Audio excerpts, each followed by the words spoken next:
自身免疫系統嘅情況入邊咧，我哋普遍會用到一啲嘅唔同嘅 supplement 啦，維他命 C 啦，高光甘肽、copper 同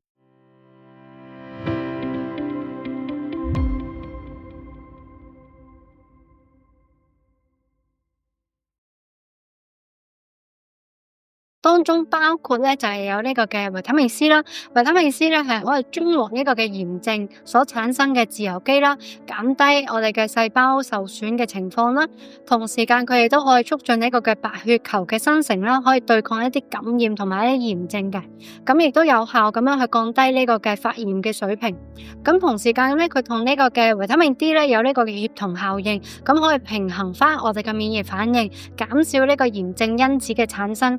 定翻我哋嘅身體嘅自身免疫系統嘅狀態嘅。咁另外一個咧就係高光甘肽 glutathione 啦 ，glutathione 咧佢係參與調節我哋嘅免疫反應嘅，同時間咧佢可以影響我哋嘅淋巴嘅功能，增強翻我哋嘅身體嘅抗感染嘅能力嘅，亦都可以減低呢個嘅抗炎因子嘅產生啦，保護我哋嘅細胞咧免受到呢個嘅損傷嘅。咁亦都會有用到一啲銅質啦 ，copper 銅係啦。咁可能有好多人咧都會有聽過咧，老人家咧佢哋年紀大嘅時候咧，會有啲關節炎啊、關節痛嘅時候咧，佢哋會帶一啲銅額嘅。咁呢啲銅咧，其實係真係可以透過咧皮膚去吸收入到去我哋身體，而銅質咧係可以做到呢個嘅抗發炎嘅效果。咁所以特別咧係喺呢個類風濕關節炎嘅病人身上邊咧，我哋會用多少少嘅銅質嘅，咁而亦都有科研顯示咧，如果我哋身體缺乏咗銅嘅話咧，係會有好高嘅風險咧，導致到有呢個嘅免疫系統疾病嘅問題。